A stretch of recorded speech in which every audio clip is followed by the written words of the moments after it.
बिस्मिल्लाहिर्रहमानिर्रहीम। अस्सलामुअलैकुम। Hopeless medicos में आप सबको खुशामदीद। उम्मीद करता हूँ आप सब खैरियत से होंगे। आज हमारा लेक्चर 7 है फार्माकोकाइनेटिक्स की सीरीज़ में, और हमारी ऑलमोस्ट फार्माकोकाइनेटिक्स ख़त्म होने लगी है। अगर अभी तक आपने चैनल को सब्सक्राइब नहीं किया तो सब्सक्राइब कर दें और बेल का आइकन दबाना ना भूलिएगा ताकि आने वाली हर वीडियो का नोटिफिकेशन आपको मिलता रहे। चलें स्टार्ट करते हैं। आज का टॉपिक हमारा क्लियरेंस है और डोजेज रेजिमेंस हमने करने हैं। अच्छा, क्लियरेंस क्या है सबसे पहले ये देख लेते हैं। मेन टॉपिक हमारा डोजेज रेजिमेंट्स का है, लेकिन क्लियरेंस पहले देख लो ताकि आपको ज़्यादा बेहतर समझ आए। क्लियरेंस क्या है? क्लियरेंस है कि आपकी बॉडी में से ड्रग कितना निकाला जा रहा है। हमने उसका कर लिया था, एडमिनिस्ट्रेशन कर ली थी, हमने डिस्ट्रीब्यूशन कर ली, और अब हम एलिमिनेशन भी हमने कर ली। अब ये एलिमिनेशन का जो रेट है इसे क्लियरेंस कहते हैं। ठीक है, कितना एलिमिनेट हो रहा है ड्रग, कितना बॉडी से निकाला जा रहा है। ठीक है, क्लियरेंस क्या होता है? Rate of elimination divided by plasma concentration. Rate of elimination divided by plasma concentration, कि कितने रेट पे एलिमिनेट हो रहा है, कि जनाबे वाला 5 मिलीग्राम पर आवर है या 10 मिलीग्राम पर आवर है, एंड सो ऑन। या और दूसरा प्लाज्मा कंसंट्रेशन, के कितने मिलीग्राम पर लीटर है, ठीक है, या कितने मिलीग्राम पर ml है। अच्छा, अब यहाँ पे जो बात नोट करने वाली है कि हमने फर्स्ट ऑर्डर काइनेटिक्स किए थे जिनमें हाफ लाइफ जो है वो कांस्टेंट होती है, रेट ऑफ जो एलिमिनेशन होता था वो डिफरेंट होता था। अगर आपने वो लेक्चर नहीं लिया तो यहाँ जाके देख लें कि उसके चैप्टर में जाके रेट ऑफ एलिमिनेशन वाले चैप्टर में जाके। अब फर्स्ट ऑर्डर काइनेटिक्स में क्योंकि रेट ऑफ एलिमिनेशन डिफरेंट है, ठीक है, रेट ऑफ एलिमिनेशन डिफरेंट होता है डिफरेंट हाफ लाइफ्स में। फॉर एग्जांपल एक ड्रग था, लेट से हमारे पास 10 मिलीग्राम, उसके बाद 5 मिलीग्राम 1 घंटे बाद रह गया, फिर 1 घंटे बाद 2.5 मिलीग्राम रह गया, मतलब 50% कट हो रहा है, लेकिन रेट ऑफ एलिमिनेशन डिफरेंट है। यहाँ पे 5 मिलीग्राम पर आवर है, यहाँ पे 2.5 मिलीग्राम पर आवर है, आगे 1.125 मिलीग्राम पर आवर होगा, एंड सो ऑन। तो इसकी वजह से जो इसका रेट ऑफ एलिमिनेशन है ना वो डिफरेंट होता है, लेकिन कांस्टेंट रहती है। क्लियरेंस रेट कांस्टेंट रहता है। आपका हर हाफ लाइफ के बाद 50% ड्रग क्लियर हो रहा है, ठीक है। और जीरो ऑर्डर काइनेटिक्स के अंदर क्लियरेंस, क्योंकि कांस्टेंट रेट ऑफ एलिमिनेशन है तो उसकी वजह से डिफरेंट क्लियरेंस होती है, ठीक है, क्लियरेंस की वैल्यू डिफरेंट आती है। आप लोग इस फॉर्मूले के अंदर अपनी जूम करके कोई वैल्यूज पुट करके देखो, देखना आपका आंसर्स डिफरेंट आएंगे। अच्छा, अब स्टार्ट करते हैं अपना डोजेज रेजिमेंट्स। अच्छा, यहाँ पे ना आपने ये फॉर्मूला थोड़ा याद रखना है, अभी आगे जाके हमने बात इस्तेमाल करना है। डोजेज रेजिमेंट्स पे आते हैं। डोजेज रेजिमेंट क्या होता है? वो प्लान जो हम ड्रग एडमिनिस्ट्रेशन के लिए यूज़ करते हैं, वो कोई भी हो सकता है, ठीक है, कि हम वक्फे के बाद ड्रग देंगे, या हमने एक ही दफ़ा में सारा ड्रग दे देना है, या हमने एक दफ़ा ज़्यादा ड्रग दे के बाद में कम ड्रग देना है, या आहिस्ता आहिस्ता हमने एक स्टडी अमाउंट ऑफ ड्रग देनी है, ठीक है। ये उस प्लान को हम डोजेज रेजिमेंट कहते हैं, ठीक है। उसमें दो चीज़ें इंपॉर्टेंट है, लोडिंग डोज का पता होना और मेंटेनेंस डोज का पता होना। लोडिंग डोज क्या होती है? लोडिंग डोज वो डोज है जो कि हमें फ़ौरन स्टडी स्टेट तक ले जाती है। स्टडी स्टेट क्या है ये अभी मैं बताता हूँ, 1 मिनट रुक जाए। स्टडी स्टेट तक हमें फ़ौरन ले जाए। मेंटेनेंस डोज क्या है? मेंटेनेंस डोज वो है जो स्टडी स्टेट को मेंटेन करने के लिए इस्तेमाल होती है। लोडिंग डोज वो है जो कि लोड कर देती है आपकी बॉडी को, सारा जितना भी वॉल्यूम ऑफ डिस्ट्रीब्यूशन था ना आपका ड्रग का, ठीक है, उस सारे को लोड कर देती है, फ़ौरन आप पहुँच जाते हो थेरापेटिक स्टेज तक। और मेंटेनेंस डोज वो है जो स्टडी स्टेट को मेंटेन करती है, ठीक है। अभी स्टडी स्टेट क्या है अभी देखते हैं। स्टडी स्टेट वो स्टेट है आपकी बॉडी की, या ड्रग आपके जो एडमिनिस्ट्रेशन का होता है साइकिल है, उसके अंदर वो स्टेज है जिसमें आपका rate of the drug going into your body is equal to the rate of the drug coming out of your body. कि जितना ड्रग बॉडी के अंदर गया है उतना ही ड्रग बॉडी से बाहर आ रहा है। इसका मतलब एसेंशियली बॉडी के अंदर जो ड्रग की कंसंट्रेशन है वो सेम रहती है, ठीक है, ओके, वो उसका एवरेज एक सेम रहता है। अब इसमें ना एक कॉन्सेप्ट होता है प्लेटो प्रिंसिपल, ठीक है। प्लेटो प्रिंसिपल क्या होता है? प्लेटो प्रिंसिपल ये होता है कि आप ड्रग देना शुरू करते हो। अब ये हम सारे ना मेंटेनेंस डोजेस दे रहे हैं। मेंटेनेंस डोजेस क्या है कि आप इक्वल अमाउंट ऑफ ड्रग देते हो, ठीक है, कांस्टेंट अमाउंट ऑफ ड्रग देते हो over constant period of time, ठीक है। आप यहाँ से हम स्टार्ट करते हैं, लेट से हमने 100 मिलीग्राम दिया, ठीक है, ब्लड के अंदर 100 मिलीग्राम आ गया। एक हाफ लाइफ के बाद, अजूमिंग कि ये drug first order kinetics follow कर रहा है, एक हाफ लाइफ के बाद द कंसंट्रेशन रिमेन्स यहाँ पे आके 50 मिलीग्राम रहेगी, ठीक है, और आपने 4 घंटे के बाद फिर दे दिया 100 मिलीग्राम, तो अब टोटल कंसंट्रेशन होगी 150 मिलीग्राम, ठीक है। अब यहाँ पे ये minimum effective concentration dash line से ड्रॉ की है, ठीक है। हमारा गोल ये है कि हमने जो ब्लड का ड्रग कंसंट्रेशन है उसको हमने इस मिनिमम कंसंट्रेशन से ऊपर रखना है। अब यहाँ पे हमने ड्रग दिया, मिनिमम कंसंट्रेशन से ऊपर चला गया लेकिन फ़ौरन ही तकरीबन नीचे आ गया। फिर हमने ड्रग दिया, 150 मिलीग्राम दे दिया। अब वो हाफ एलिमिनेट होना है, हाफ एलिमिनेट 150 का हाफ क्या होता है 75 मिलीग्राम यहाँ बाकी रह जाता है, लेकिन ये फिर मिनिमम इफेक्टिव कंसंट्रेशन से नीचे आ गया। हम फिर एक ड्रग देते हैं, फिर दोबारा 100 मिलीग्राम देते हैं। अब 175 मिलीग्राम हो गया, ठीक है, जिसका हाफ हमारे पास रफली 88 मिलीग्राम आ जाएगा, ठीक है। इसके बाद हम फिर दे देते हैं तो ये हो जाएगा 188 मिलीग्राम, ठीक है। 188 का कर लो हाफ, 94 मिलीग्राम आ जाता है। 94 मिलीग्राम एक हाफ लाइफ दोबारा गुजरी, हमने फिर यहाँ पे 94 पे आया, हमने फिर 100 मिलीग्राम दे दिया, 194 हो गया, ठीक है। अब यहाँ से जब हम करते हैं 194 का क्या उसको कहते हैं हाफ, तो ये आपका आ गया जी 96 मिलीग्राम, ठीक है। 96 से 196 और ये मतलब इसी तरह ना। अब ये देखो, अब ये आगे जो साइकिल चलेगा ना वो इस एक मिनिमम वैल्यू और एक मैक्सिमम वैल्यू के दरमियान ऑसिलेट करेगा, ठीक है। एक मिनिमम वैल्यू होगी after the end of the half life cycle, और उसके बाद एक मैक्सिमम वैल्यू जो हमने एक मेंटेनेंस डोज दे दी, और ये ऐसे ही कंटिन्यू करता रहेगा, ठीक है। अब ये जो लोअर लिमिट होती है ना हमारी इस स्टेट को, जहाँ पे हमारी जो एवरेज कंसंट्रेशन है, ये जो लाइन मैंने ड्रॉ किया ना, ये एवरेज कंसंट्रेशन को शो कर रही।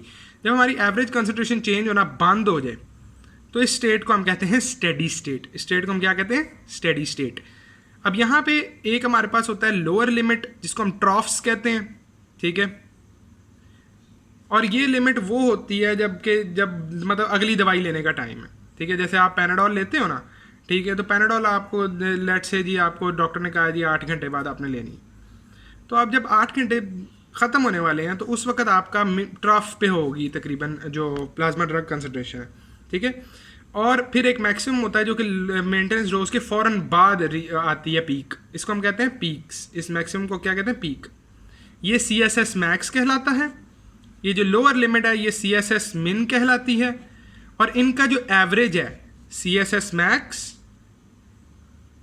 प्लस CSS मिन divided by 2 is the average, ठीक है, जो कि स्टेडी स्टेट पे एवरेज है। अब ये CSS की जो एवरेज है ना, इसको आपने याद रखो। एक मैंने आपको कहा कि क्लियरेंस को याद रखो। क्लियरेंस क्या है? Rate of elimination over plasma concentration. अब हम पहुंच गए हैं स्टेडी स्टेट में, प्लेटो प्रिंसिपल पे आ गए हैं। वो प्लेटो प्रिंसिपल ये है कि after a few half lives हम मेंटेनेंस डोजेस देते जाएं तो एक स्टेज आती है जिस पे प्लाज्मा ड्रग कंसंट्रेशन चेंज होना बढ़नी बंद हो जाती है, ठीक है। इस स्टेट को हम कहते हैं स्टेडी स्टेट, ठीक है। और यहाँ पे प्लेटो हो जाता है, आपका जो ग्राफ का कर्व है वो प्लेटो हो जाता है। प्लेटो होने का मतलब होता है सीधा हो जाना, ठीक है, फ्लैट हो जाना।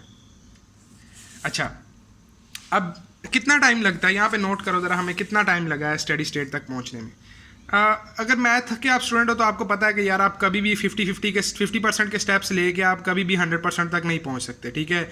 आप 50% पे पहुँचोगे, then you will be at 75%, then you will be at 82.5% and so on. आप कभी भी 100% तक नहीं पहुँच सकते हाफ स्टेप लेके, ठीक है। लेकिन यार क्लिनिक्स में हमें या दवाइयाँ बनाते हुए हमें ये टेंशन नहीं होती कि यार हमने जो है ना 100% पे पहुँचना, हम हमारा मैथ से कंसर्न नहीं। हम ये देखेंगे हमें कब ये सफिशेंटली स्टडी एक स्टेट मिल गई है। एक हाफ लाइफ गुजरी, 2 हाफ लाइफ गुजरी, 3 हाफ लाइफ गुजरी, चौथी हाफ लाइफ, 5वीं हाफ लाइफ। नोट करो 4 to 5 हाफ लाइफ में हमें रिलेटिवली एक स्टडी ग्राफ मिल गया। इसको हम कहते हैं क्लिनिकल स्टडी स्टेट। इसको हम क्या कहते हैं? Clinical steady state. ये क्लिनिकल का वैल्यू याद रखना, क्लिनिकल का वर्ड, क्योंकि mathematical study state is never attend, ठीक है। मैथमेटिकल ये है कि जनाब वाला आप हाफ पोर्शन ऐड करते हुए पहुंचो 100 तक, ऐसा नहीं हो सकता, ठीक है। Mathematical study state can never be reach, लेकिन clinical study state 4 to 5 half lifes में अटेन हो जाती है। टू बी सेफ आप इस नंबर को 7 तक लेके जा सकते हो, ठीक है। 7 half lives will be a clinical study state, ठीक है। अच्छा, अब यहाँ पे एक बात और कि आपकी क्लिनिकल स्टडी स्टेट ना इस बात पे डिपेंड नहीं करती कि आपने कितना ड्रग दिया है। ऐसा नहीं है कि आप जो है मतलब डबल ड्रग दे दोगे तो हाफ टाइम में जो है वो क्लिनिकल स्टडी स्टेट रीच हो जाएगी, ऐसा नहीं है, ये नहीं सोचना, ठीक है। क्योंकि अब यहाँ ज़रा ग्राफ देखो, स्टडी स्टेट को हमने कैसे डिफाइन किया था? वो टाइम जिसमें प्लाज्मा कंसंट्रेशन प्लेटो हो जाए, ग्राफ हमारा फ्लैट हो जाए। आप 1 मिलीग्राम दोगे तब भी उतने ही टाइम में ग्राफ फ्लैट होगा, आप 2 मिलीग्राम पर मिनट के हिसाब से दोगे तब भी उतने ही देर में ग्राफ फ्लैट होगा, आप 3 मिलीग्राम के दोगे तब भी उतनी ही देर में ग्राफ फ्लैट हो रहा है। ठीक है, ग्राफ के फ्लैट होने का टाइम देखो, सही। तो स्टेडी स्टेट को तो आपको उतना ही टाइम लगता है, which is 4 to 5 half lives. ठीक है, 4 to 5 हाफ लाइव्स। ठीक है, लेकिन अब ये भी देखना है कि ऐसा नहीं है कि हमने ज़्यादा ड्रग दिया है तो स्टेडी स्टेट पे ड्रग कंसंट्रेशन भी सेम रहेगी। नहीं, यहाँ पे ड्रग कंसंट्रेशन जो है वो स्टेडी स्टेट पे कम है as compare to this, and this is less as compare to this, और ये ऐसे ही आगे आप चलते जाएंगे। ठीक है जी, कि अगर आप डोज बढ़ाओगे, डोज की क्वांटिटी बढ़ाओगे तो स्टेडी स्टेट पे प्लाज्मा कंसंट्रेशन बढ़ेगी, लेकिन स्टेडी स्टेट अचीव जल्दी नहीं होगी, वो इसी तरह इसी साइकिल से गुजर के स्टेडी स्टेट अचीव होनी है।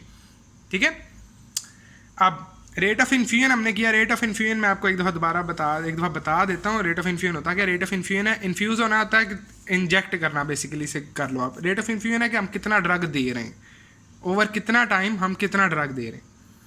ठीक है, ये है रेट ऑफ इन्फ्यूजन। अब इस रेट ऑफ इन्फ्यूजन को हमने कैलकुलेट कैसे करना है। ठीक है, रेट ऑफ इन्फ्यूजन को कैलकुलेट करने लगे हैं, calculating infusion rate. Infusion rate को कैलकुलेट करना है। इन्फ्यूजन रेट क्या है कि हमने इस स्टेडी स्टेट को मेंटेन करने के लिए कि जनाबे वाला बॉडी के अंदर जितना ड्रग आ रहा है और बॉडी से बाहर जितना जा रहा है ये बराबर रहे, इसको मेंटेन करने के लिए हमने कितना अंदर डालना है ड्रग बॉडी के। ठीक है, हमने कितना ड्रग बॉडी को देना है इस स्टेडी स्टेट को मेंटेन करने के लिए। स्टेडी स्टेट दोबारा देख लेते हैं क्या था, जितना ड्रग अंदर आ रहा है उतना ही बाहर जा रहा है। तो अब हम देखो, हम इसको तो कंट्रोल नहीं कर सकते, बाहर जाने वाले को हम इसको कंट्रोल कर सकते हैं। तो हम क्या करते हैं, हम ये देखते हैं कि यार कितना ड्रग बाहर जा रहा है, हम उतना ही ड्रग देना शुरू कर देते हैं। ठीक है, इन्फ्यूजन रेट होता है कि अगर आप मतलब एक कांस्टेंट आईवी इंजेक्शन लगाई रखो, एक ड्रिप लगाई रखो या एक कांस्टेंट इंजेक्शन लगाई रखो। ठीक है, अच्छा, इन्फ्यूजन रेट क्या है जी? Clearance multiply by clinical steady state. अच्छा, क्लियरेंस देखो ज़रा क्या था, rate of elimination over plasma concentration. ठीक है, क्लिनिकल स्टेडी स्टेट क्या है?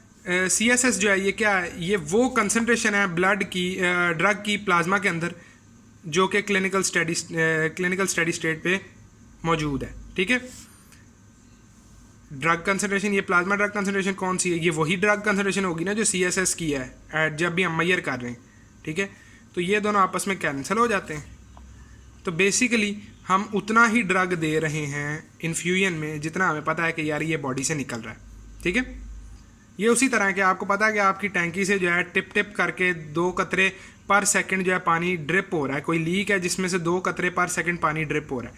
आप चाहते हैं कि यार टैंकी का लेवल नीचे ना आए, आप 2 कतरे पानी के पर सेकंड अंदर डालने शुरू कर दोगे अगर आप इस लीक को मतलब बंद नहीं कर सकते। ठीक है, अच्छा, अब मेंटेनेंस डोज को हमने कैसे कैलकुलेट करना है? वही इन्फ्यूजन रेट का फॉर्मूला ही है, बस उसमें हमने 2 चीज़ें ऐड की हैं, विच इज़ ये टॉ का जो सिंबल है ना, ये T हाफ लाइफ है। ठीक है, हाफ लाइफ ड्रग की ओवर बायोअवेलेबिलिटी, क्योंकि कम अगर बायोअवेलेबिलिटी का हमने क्यों डिवाइड कर रहे हैं, क्योंकि हमने देखना है कि जनाब वाला जितना हमारा ड्रग हमारे दूसरे क्या उसे कहते हैं ऑर्गन्स ब्लड स्ट्रीम में पहुंचने से पहले यूज़ कर लेते हैं। फॉर एग्जांपल अगर फर्स्ट पास है तो लिवर से गुजरना है ड्रग ने, तो जितना गुजर रहा है, लेट्स से कि लिवर 20 मिलीग्राम खा जाता है 100 में से, और हम चाहते हैं कि 100 मिलीग्राम पहुँचे। ठीक है, तो हम 100 से ज़्यादा देंगे, 125 के आसपास देंगे, 125 मिलीग्राम के आसपास देंगे तो हमारे पास 100 मिलीग्राम पहुंचेगा। ठीक है, इसीलिए हम फ्रैक्शन से डिवाइड करते हैं। और टी हाफ लाइफ क्यों?